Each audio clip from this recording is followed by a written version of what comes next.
Η παράταξη του Θανάση Μπουτζόλη ήταν η μεγάλη νικήτρια των χθεσινών εκλογών της ΕΕΠ, συγκεντρώνοντας 67 ψήφους σε σύνολο 94 σωματείων που ψήφισαν, ενώ 25 ψήφους έλαβε ο συνδυασμός του Στέφανου Παιδί και υπήρξαν και 2 άκυρα ψηφοδέλτια.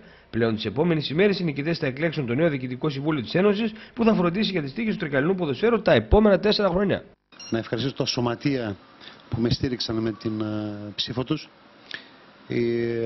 Φαινόταν από την αρχή ότι θα με ξαναστηρίξουν με μεγάλη πλειοψηφία και εύχομαι να βρούμε αυτά που πρέπει να βρούμε και να κάνουμε αυτά που πρέπει να κάνουμε στην επόμενη τετραετία για να ικανοποιήσουμε και τα σωματεία τα οποία μας στηρίζουν τόσα χρόνια. Η εκλογική διαδικασία πραγματοποιήθηκε στο επιμελητήριο της πόλης μέσα σε πολεμικό κλίμα ανάμεσα στις δύο πλευρές, με τους τόνους να ανεβαίνουν κατακόρυφα ο και λίγες φορές και να απειλούνται ακόμη και οι σειράξεις.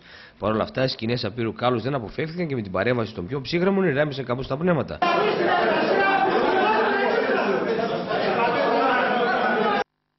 Τρίκεται από την απέναντι πλευρά να δημιουργηθεί η ένταση και να δημιουργηθεί οτιδήποτε θέλει στην Γενική Συνέλευση. Κατά τα άλλα, η διαδικασία, αν και αργά, κύλησε σε λογικά πλαίσια και σχεδόν όλοι οι εκπρόσωποι των ποδοσφαιρικών σωματείων άσκησαν το δικαίωμα.